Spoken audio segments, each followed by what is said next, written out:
नमस्कार मेरे प्यारे भाई और बहन और बच्चों, बहुत बहुत नमस्कार।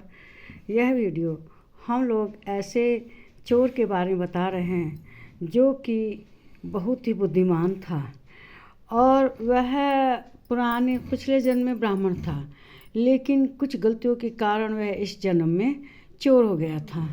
वह दिन भर इसी चक्कर में रहता था कि कहाँ से धन चुराया जाए। तो एक बार इसी तरह वह बाज़ार में गया और वह इसी तलाश में था कि कोई धनी व्यक्ति मिले और वह उसका धन ले ले।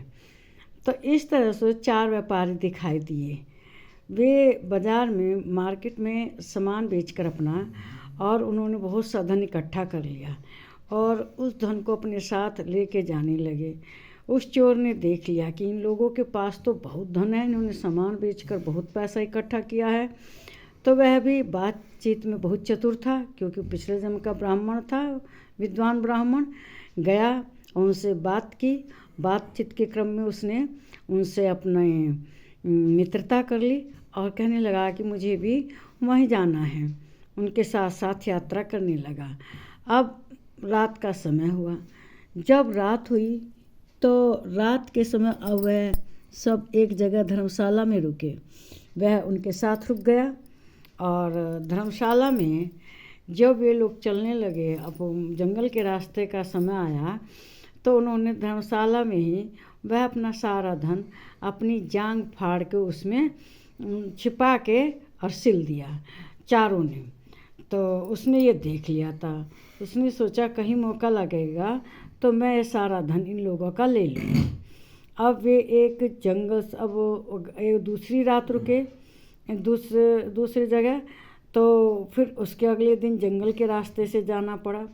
जब वे लोग जंगल के रास्ते से जा रहे थे तो वहाँ जंगली जातियाँ थी। उनके पास ऐसे कौवे थे कि वो लोग दूर से ही पहचान लेते थे कि किस आदमी के पास धन है। तो उन लोगों को उन्होंने दूर से देखा और पहचान लिया कि इनके पास धन है। तो उन्होंने चिल्लाना शुरू कर दिया कौवों ने कि दौड़ो दौड़ो, ये लोग धन लेकर जा रहे हैं, इनके पास धन है, दौड़ो दौड़ो। अब वे सब जितने थे जंगल के जो निवासी थे जंगली जाति के, वे दौड़ पड़े और उन्हें चारों को पकड़ लिया। चार तो उसमें वे थे धनी लोग थे और व्यापारी लोग, उसमें एक ये जो चोर था ये था। उन्होंने सबको पकड़ लिया। अब पकड़ के उन्होंने उन्हें पेड़ में बांध लिया और कहा कि निकालो, तुम्हारे पास धन है। तो उन्होंने कहा कि हमारी तलाशी ले लो, हमारे पास धन नहीं है। तब उन्होंने तलाशी ली, सब कपड़े उपड़े खोल के देखे, लेकिन कहीं धन नहीं था।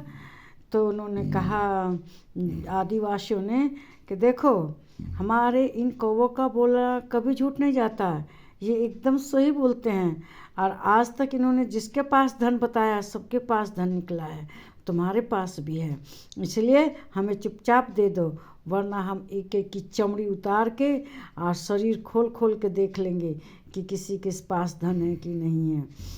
तब उस पंडित ने सोचा, जो चोर था, लेकिन वो सोचा कि अब तो सबकी जान जाएगी, इन चारों के पास धन निकलेगा तब तो ये मुझे भी नहीं छोड़ेंगे, ये तो मेरी भी जान ले लेंगे।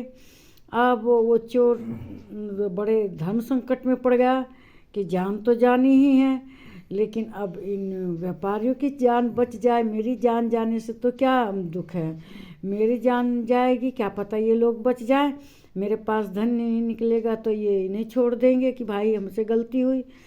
तो उसने कहा, चोर ने, और जाके उन आदिवासियों से कि देखो भाई, तुम मारोगे तो सबको, इसलिए ऐसा है, मैं अपने इन दोस्तों को अपनी आँखों के सामने नहीं देख सकता, इनकी दुर्गति होते। ऐसा करो, सबसे पहले मेरी तलाशी लो। और ये वह चोर कहने लगा कि देखो, मेरे मित्रों को मेरे सामने तुम ऐसे मत करो। और वह चोर आगे बढ़ गया और कहने लगा, लो मैं तैयार हूँ, अब तुम्हें जो करना है करो। तो उन्होंने सारा उसका देखा, शरीर में सब जगह देखा, कहीं कुछ नहीं निकला, लेकिन इससे उस चोर की कहना प्राण निकल गए। अब वे जो चारों दोस्त थे उसके, वो बड़े आश्चर्य में पड़े वे चारों व्यापारी कि भाई यह कैसा चोर कैसा आदमी था जिसने हमारे लिए जान तक दे दी। तो उन्होंने कहा कि जब आदिवासियों ने देखा कि इसके पास कुछ नहीं निकला, ये कौवे तो झूठे निकले, तो उन आदिवासियों ने उन चारों व्यापारियों से माफ़ी मांगी कि भाई हमसे गलती हो गई, हमारा बहुत बड़ा अपराध हुआ, बताओ धन भी नहीं निकला और हमसे गलती हो गई, हमें माफ़ कीजिए।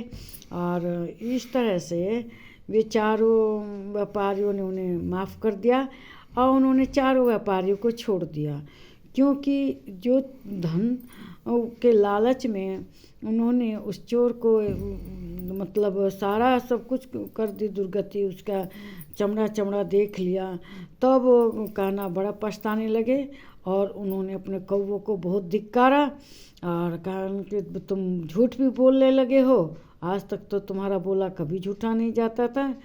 और उन्होंने ये अपने कौवों को वहाँ से उड़ा दिया, भगा दिया। और वे व्यापारी लोग उस चोर की प्रशंसा करने लगे कि बताओ दुनिया में कितनी बड़ी इंसानियत है, इसने हमारी थोड़ी देर के लिए मित्रता की, लेकिन उस मित्रता का फ़र्ज किस तरह अदा किया, इसने फ़र्ज अदा करने में हम चारों की जान बचा दी। उन्हें बहुत आश्चर्य हुआ, वे खुशी खुशी अपने घर गए। अपने घर उन्होंने अपने परिवार को बताया कि देखो ऐसे ऐसे एक हमें व्यक्ति मिला था, वो हम लोगों का थोड़ी ही देर के लिए मित्र बना, लेकिन वह उसने मित्र बनकर जो मित्र का फ़र्ज अदा किया वह शायद दुनिया में कोई ना कर पाए। उसने हम चारों व्यापारियों की, चारों मित्रों की जान बचा दी और देखो हम सुखी सुखी वापस चले आए, वरना कोई उम्मीद नहीं थी कि उन आदिवासी जंगलियों से हम बच के आते। लेकिन उस इंसान के अंदर इतनी इंसानियत थी कि उसने कहा कि मैं अपने मित्रों को की दुर्गति अपनी आँखों के सामने नहीं देख सकता, मैं सबसे पहले रहूँगा, आगे लाइन में सबसे आगे लग गया। और उसने उन जो आदिवासी थे उन लोगों को अपना सारा शरीर दिखाया, उन्होंने एक एक चमड़ा देख लिया था, लेकिन उसके पास तो बेचारे के कुछ था ही नहीं। उसने तो हम लोगों की जान बचाने के लिए सबसे आगे आके अपने शरीर का एक एक चमड़ा दिखाया खोल खोल के। तो देखो दुनिया में इंसानियत भी बहुत बड़ी चीज़ है, कोई चोर भी हो चाहे कुछ भी हो, लेकिन उसके कुछ संस्कार ऐसे होते हैं कि जो बुद्धिमान आदमी होता है वो हर काम बुद्धि के साथ करता है।